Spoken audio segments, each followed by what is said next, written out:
I was just uninvited from a wedding that had already started. Am I overreacting? Today, my 24 male partner and I, 24 female, let's call him Eric, were invited to the wedding of one of his oldest friends from school. We received our save the date months ago, and the invite was addressed to Eric and Vicky.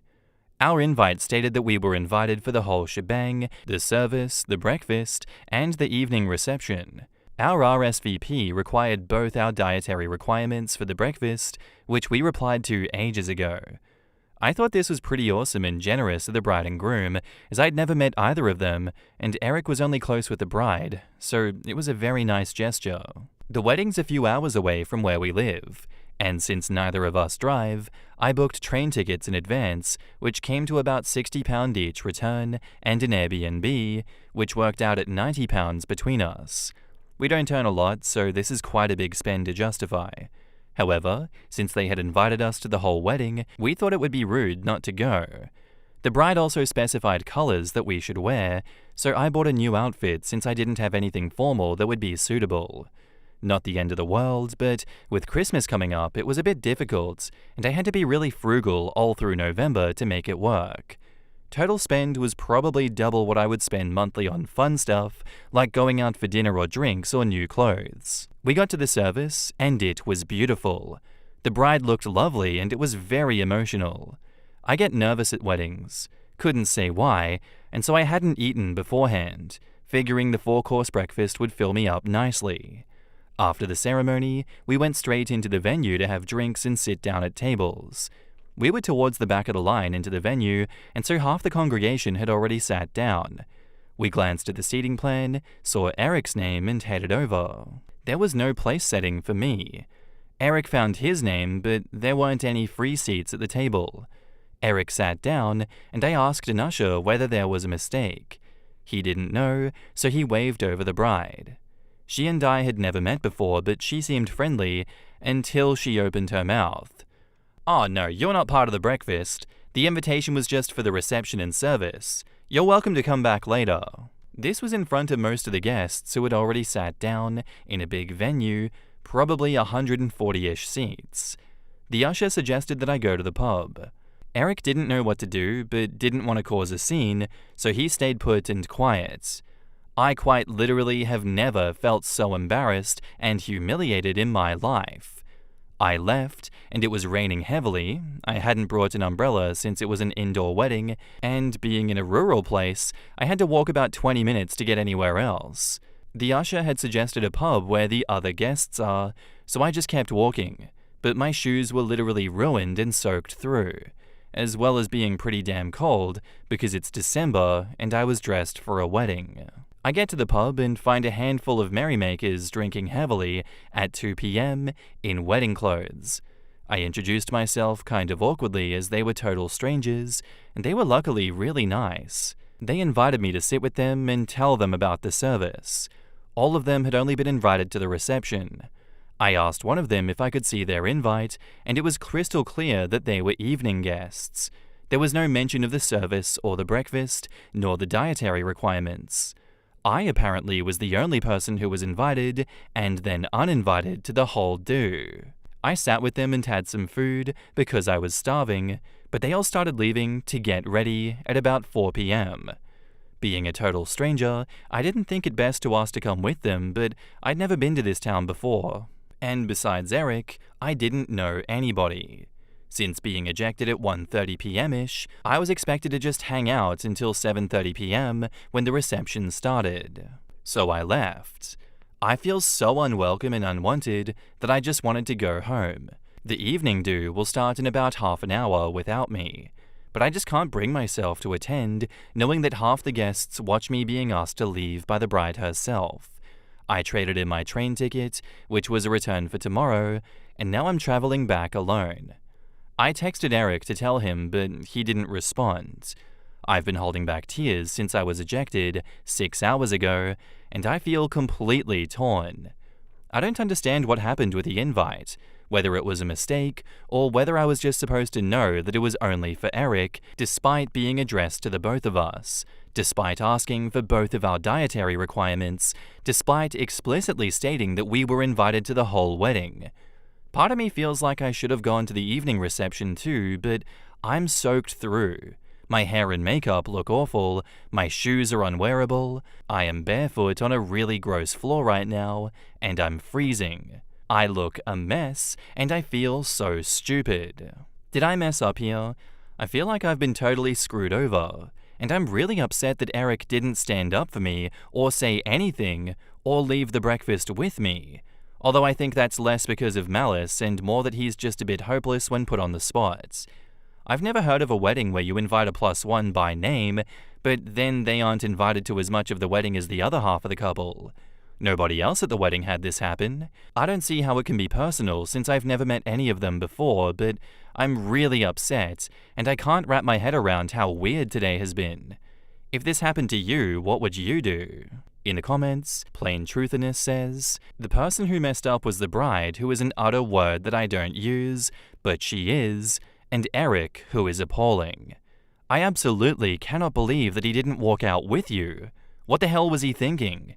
Did he used to date the bride or the bride's sister? OP says, funny you say that, the maid of honor is his ex. Although we were not aware until we saw her name in the wedding booklet at the ceremony that she would even be there. However, there is a lot of bad blood between them. If she was going to intervene to remove anybody, it would have been him. I mean, it could also have been you because it was you, and that's just as embarrassing, and it's even worse because he didn't even stand up for you. I think that's even worse than him being ejected. 2 Oranges says, this is the tackiest thing I've ever heard. There was a chance that there was a mix-up or oversight with the invitation, but in that case, the bride should have taken you and Eric aside to apologize and see what could be done to fix it. But the way that it was handled was completely unacceptable. I'm so sorry for you. Also, despite your boyfriend being put on the spot, it's been hours now, right? He should have leapt into action by now. Even if it was a mix-up, it's tacky to invite a +1 to some things, but not something in the middle in my opinion. Like expecting someone whose purpose is to keep the guest company to then leave them and find something to do in a strange city. Hell, even at a house party, if an uninvited guest comes in, you apologize for any confusion and make them comfortable. It's the mature adult thing to do. This is so unfortunate to OP. She deserves better. From the bride and her boyfriend. At least a return to her goodbye text. Back up to the post, there is an edit. So this blew up way more than I expected. Thank you everyone for your words of support. It's really helped, and I've gone from a wobbly wet mess to a cackling harpy with my big glass of wine. You guys don't hold back on your opinions, and I kind of love it. It's now nearly bedtime here. Eric stayed at the party, and presumably is still there. I came home and feel a lot better for knowing how shitty of a situation this was. Karma's a bitch, and when they go low, we go high. So I'm gonna go to bed and sleep on it and think about the next steps in the morning. A lot of people think I should dump Eric, whereas that had never crossed my mind. I was mostly pissed off with the bride of the maid of honor, who may have been involved too. I don't know. Eric will be coming home sometime tomorrow, and we're going to talk. I want to hear his piece because he's been drinking since lunchtime. He might just be a dum-dum rather than a full-blown asshole. Either way, no wind-up, sudden decisions right now. I will try and come back and update as and when anything else happens. Thanks everyone. He can be drunk as much as he wants. He was sober when this happened to you, OP. That's like the baseline level of disrespect that he showed to you. To me, it reads as though the maid of honor intentionally set you up to embarrass the both of you and scorn him as much as possible, and he just went along with it because she knows that he has no spine. If he had a spine, he would have up and left with you, and it wouldn't have been a double hit of embarrassment. It would have been embarrassing on the bride. If he had any semblance of a brain, he would have realized that, but yet he chose the worst, reality possible. I understand that you want to hear his piece first, but understand that that is, without a doubt, what happened. There is no other reality here. He wasn't tricked. He wasn't duped. He chose to stay, and he chose to let you walk out in the rain by yourself. That is insane. Those are not the actions and choices of a partner that has your back. That's someone that lets everyone else walk all over the both of you. and then ghosts you, doesn't reply to any of your messages for the rest of the day, and doesn't check in on you. What's up with that? Who is this guy? Why are you still with him? And now, on to the update. I hadn't expected the big reaction to my first post, and just want to say thank you to everyone who gave advice and was supportive. I was feeling super shitty when I initially posted, and after an hour of drinking wine and reading your comments, I felt a lot more sane and calm. I wanted to clarify a few things that people were confused about or that weren't clear in my first post. I'm in the UK, and our weddings are different to the way that weddings are held in the US. Traditionally, there is a ceremony, the wedding breakfast, which was a sit-down 3-course meal. Although it's called breakfast, it's usually in the afternoon, followed by speeches, and then an evening reception, which is like a disco. It's not uncommon for people to invite only relatives and close friends to the ceremony and breakfast, and then invite lots of evening guests for the reception. However, it is uncommon to invite somebody to the reception and ceremony, but not the breakfast, as then they are kind of left to entertain themselves somewhere for 6 hours. Having talked to friends and co-workers since last weekend, what happened to me was a serious no-no in terms of etiquette. Eric and I have been together for nearly a year and a half. We live together, and we have a pretty strong relationship. He had no past romantic connections with the bride. I'll call her Mary, which some people were asking about. They went to school together from the age of 4 to 10 and remained in touch as pen pals/Facebook friends since then. They rarely see each other in person, and the wedding was the first time that he would see her in about 2 years. There was zero phone signal at the venue. We noticed this when we arrived for the ceremony, and were a little annoyed as the wedding had a hashtag which we couldn't exactly tweet about with no signal. This is important later. We didn't know this until we arrived at the wedding, but the maid of honor, Helen, was Eric's ex-girlfriend. They were together for 3 years, and she cheated on him and dumped him. They have a lot of bad blood and do not have any contact with each other. Okay, so on to the updates. After leaving the ceremony, I got straight on the train and went back to my hometown. I was on the train when I wrote my first post. When I got home, I told my parents everything, and they weren't particularly impressed, and like most of the posters here, they were perplexed that Eric hadn't come with me. My mum gave me a big hug, ran me a bath, and poured me a glass of wine, and I just tried to relax and forget about my day from hell.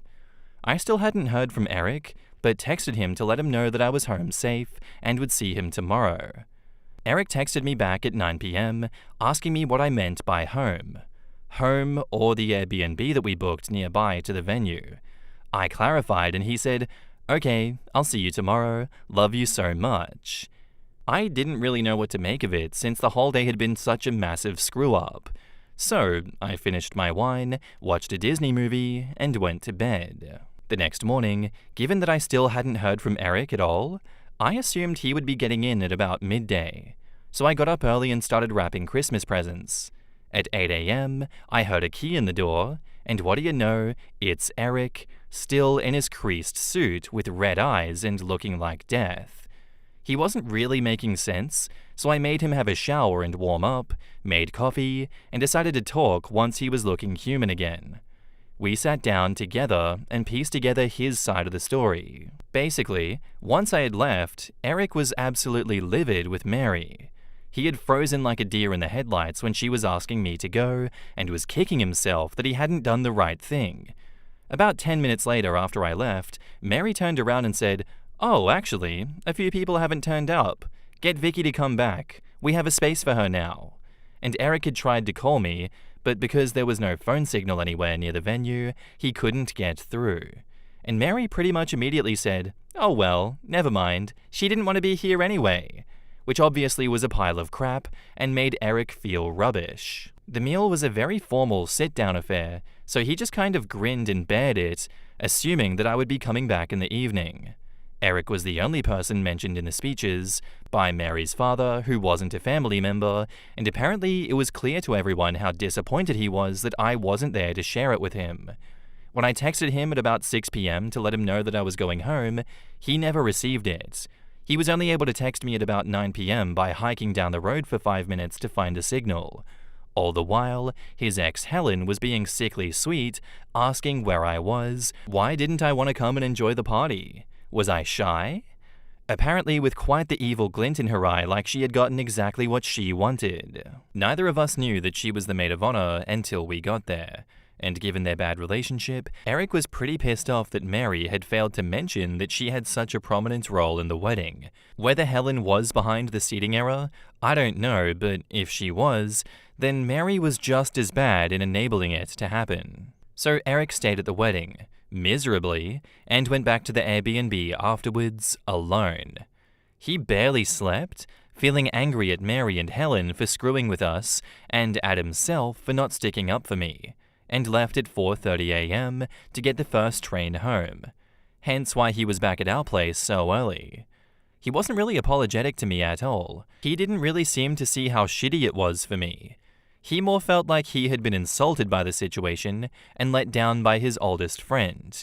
He is cutting off Mary and doesn't want anything else to do with her. So, yeah, that was Eric's take on the whole thing. To be honest, I was pretty pissed that in all of this, he hadn't really considered how I felt or what it had been like for me getting thrown out of the wedding. While what he had gone through was pretty crummy, he at least had been warm, dry, and well fed.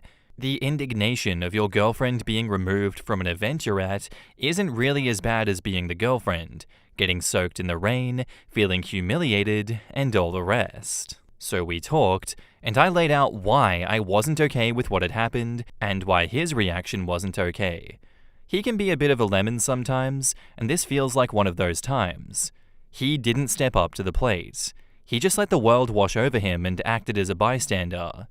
I'm still hurt by his actions, and he hasn't really apologized properly. I don't know if he understands that he did wrong too, but this isn't a deal breaker for me. It's a heavy straw on the camel's back, but the camel is still standing. We have a really lovely Christmas coming up, and after a really long autumn of working hard, all I want to do is go back to the happy place that we were before this mess up, and honestly, I don't want to think about it. So I know a lot of you guys are going to drag me over hot coals for this one, but we're still together. I'm not going to break up with him over this, but it's a big dark mark on his record. As far as I'm concerned, he needs to get a lot of extra credit to get a pass this year, to use a terrible analogy, and I expect him to step up and really try to do better from now on.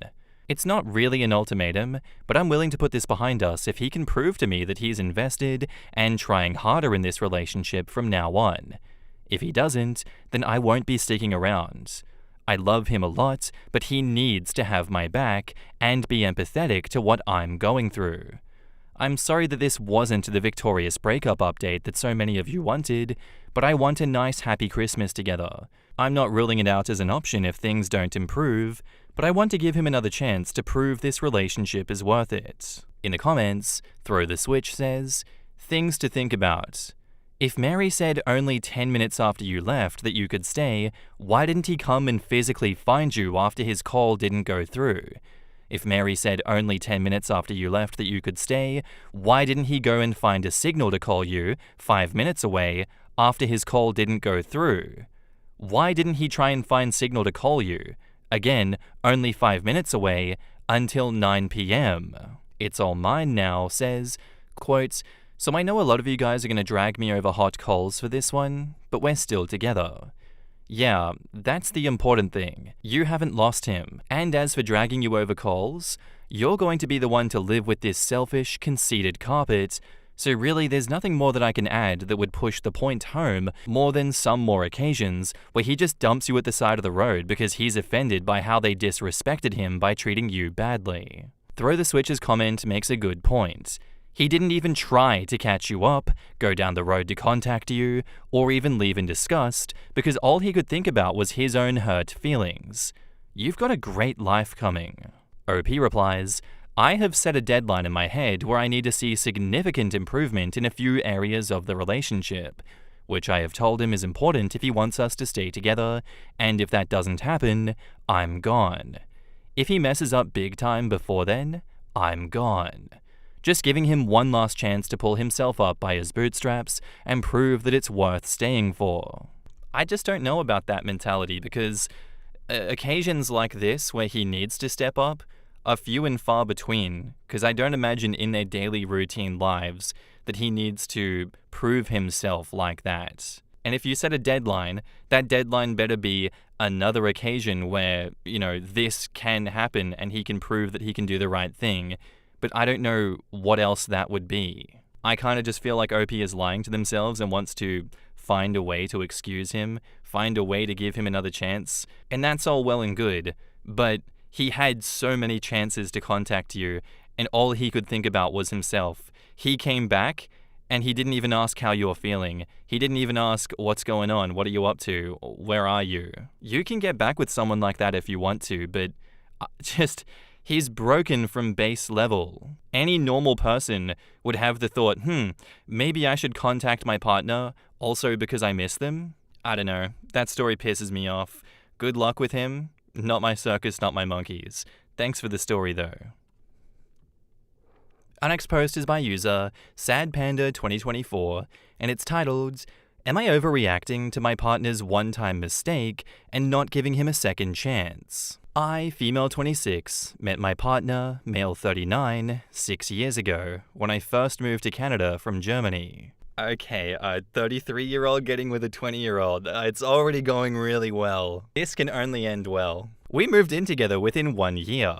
We work in different fields, but we make about the same amount annually. I found out that I got pregnant in July, and when I told him, he got frustrated. Holy Mary, mother of yikes, Jesus! I told him that I repeatedly reminded him about medication interactions, and the doctor advised using condoms while I'm on this medication, and he refused.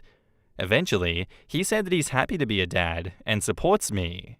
We got invited to a destination wedding in Mexico, his friend's wedding, and I told him that my doctor advised me not to travel as I have been very sick lately.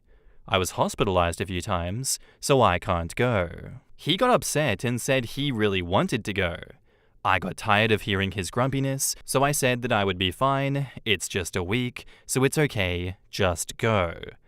I talked to his mum, and she said that she would drive me to the hospital again if I need to, while he will be away. The wedding was last Tuesday, and he left on Saturday evening.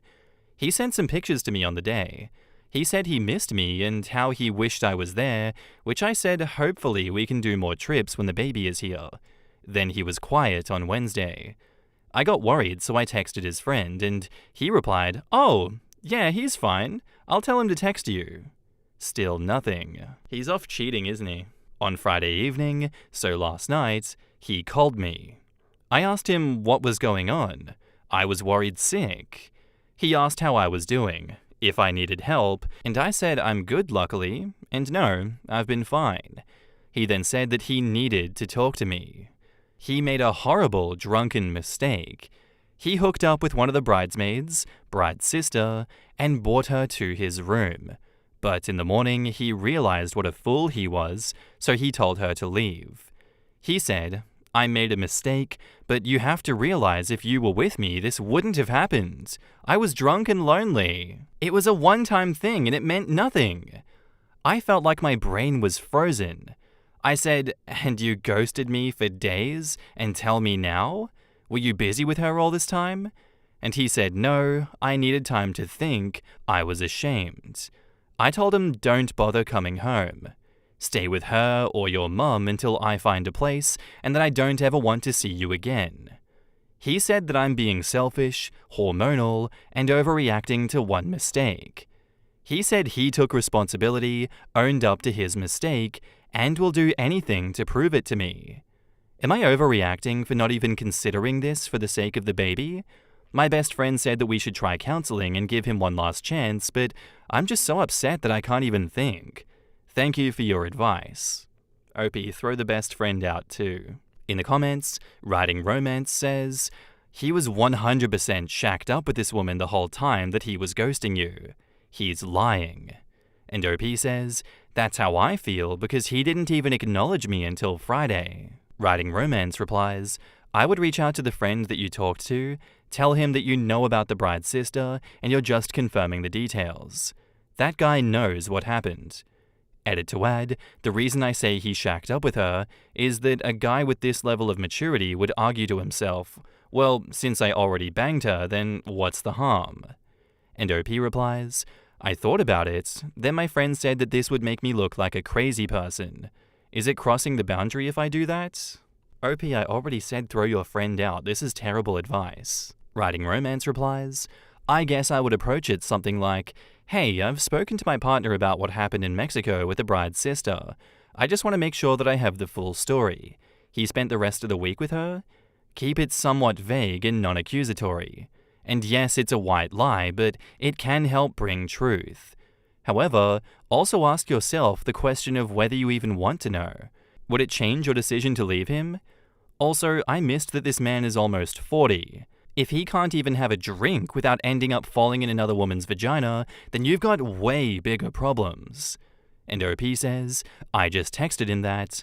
Hopefully he will tell me the truth instead of covering for him. Realistic Regret says, if he answers quickly, it will maybe be the truth. If he takes a little time to respond, he's checking with your significant other before he answers. And OP says, he never replied back. I think he blocked me. So the friend didn't reply back. He has been shacked up with her then. And OP says, all his friends unfriended me on Facebook and Instagram.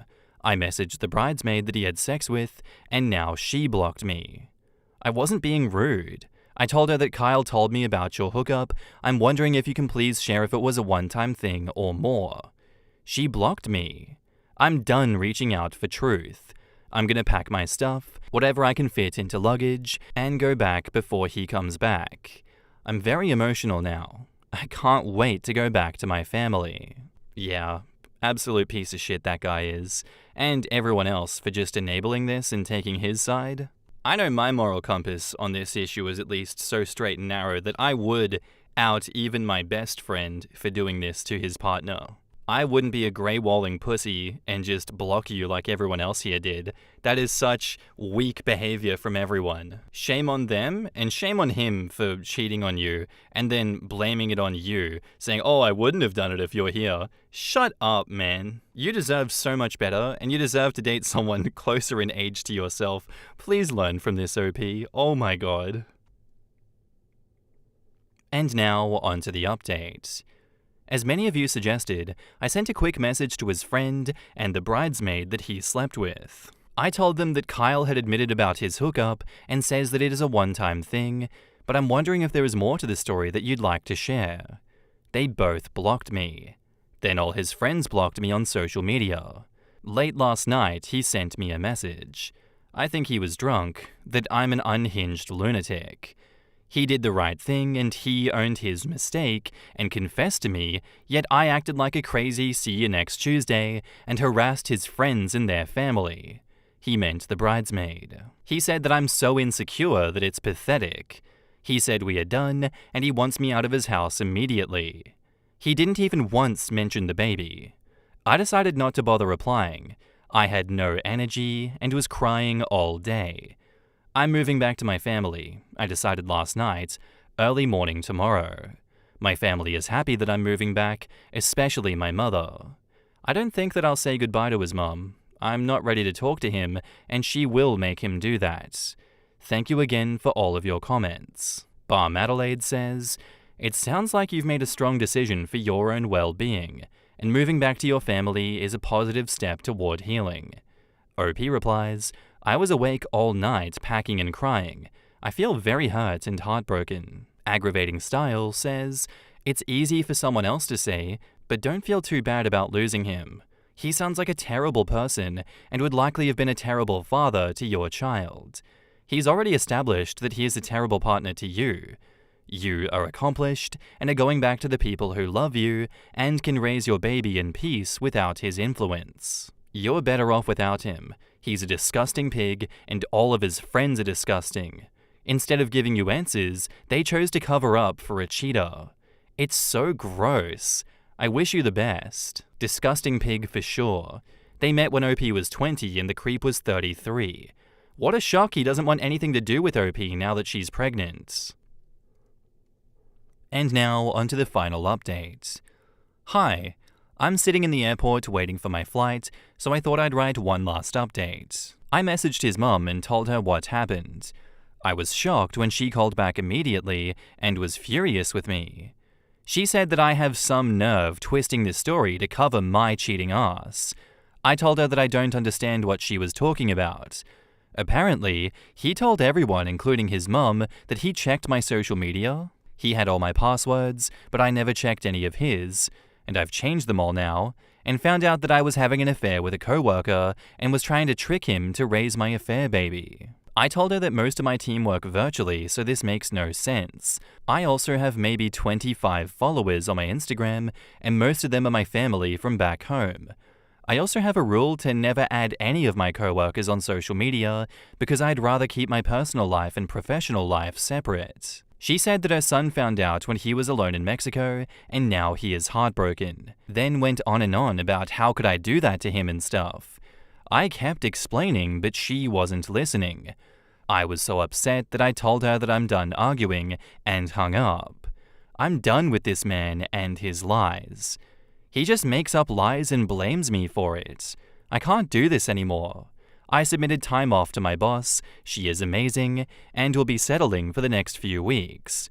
Looking forward to the new chapter of my life without him. In the comments, Funtivity Director says, "Holy smokes. I'm so sorry. The trash took itself out. These people are toxic. Save yourself." And OP says, "I was going to tell his mom I'll gladly do a DNA test when the baby is born just to prove that I have never cheated, and then I realized she doesn't want to listen to me. So what's the point?" Funtivity Director replies, "Think about that once you get some time and space. If you decide to establish paternity, hire legal counsel. Child support is the right of the child. Knowing that, everything can go through the courts. You don't have to engage his mother on the topic. If he pushes for paternity, you may not have a choice. Either way, take your time, build your support circle, be safe and peaceful for you and your baby. Think about what you want and what your child will need, then determine what to do. I'll keep you in my thoughts and prayers." Hell the Deidre says, "I'm glad you're going home to your family. A real support network will help you get through this. I'm sorry that you had to deal with that liar, but you'll be better off away from him. I'm not sure how child support works internationally. I hope you can get him to pay for his child. He can't lie away DNA." And OP says, "I was wondering why last time he told me to get the hell out of his place immediately. Didn't even ask about the baby or what will happen when the baby is born, and that explains everything. He told everyone that apparently the baby is not his, sticking to his made-up story." Gdrom says, "He never wanted the baby, so this was the perfect ploy to get rid of OP and the baby. I feel bad for OP and the baby. I don't know, but the age gap and her ex's maturity were red flags to me though." Corfiz says, "At least here in Germany, the social security network will work really well for her. She'll get paid maternity leave, Kindergeld, child subsidies, and social security until she gets a job, which she won't while she's visibly pregnant because German employers know that you'll be heading out for a year after giving birth. I wonder if she can go to the Canadian embassy and file for child support against her ex. I really have no clue how international child support works. I hope she'll manage to work something out. Maybe hire a lawyer in Canada to take care of it." I'm a Mage Fight Me says, "You mean a man who started dating a 20-year-old girl when he was 33 wound up being a cheating, lying scum? Who got her pregnant because he refused to wear condoms? And while on an overseas trip hooked up with a bridesmaid and ghosted his sick, pregnant girlfriend for days? And then lied to his mother and God knows who else, claiming that she cheated and tried to hoodwink him? Truly, what a shocking story." Ladies, please, let me assure you that while guys your age may come across as immature, if you're both young, you can both grow. But when a man 13 years your senior is single and wants to date you, despite the fact that you're barely out of high school and may not be of legal drinking age in some countries, that's usually a sign that women his own age have seen him for the pond scum that he is, and that he sees you as an easy mark. I know that not all age gap relationships are terrible, but goddamn, a lot of them are. Yeah, I have nothing else to add to this one. It was so obvious what was going to happen in this one, and it's so sad because what can you do besides watch the train wreck come? I hate with all my heart that this is a repeated thing that keeps happening, but what can you do besides repeating these stories so that others that maybe get to hear this don't repeat these same mistakes? It's just one of those things that's going to happen infinitely, and we need to get on top of it infinitely. Thank you for sharing the story with us, OP. I'm really sorry that you had to go through all of this, but unfortunately that's just life sometimes, and life ain't always fair to everyone. Good luck going forward, and good luck with the child. I hope that you're able to get some child support out of him. Anyway, guys, that's where I'm going to end today's episode. I do hope you enjoyed. If you did, let me know what you thought of it in the comments down below, and I'll see you in the next one. Bye.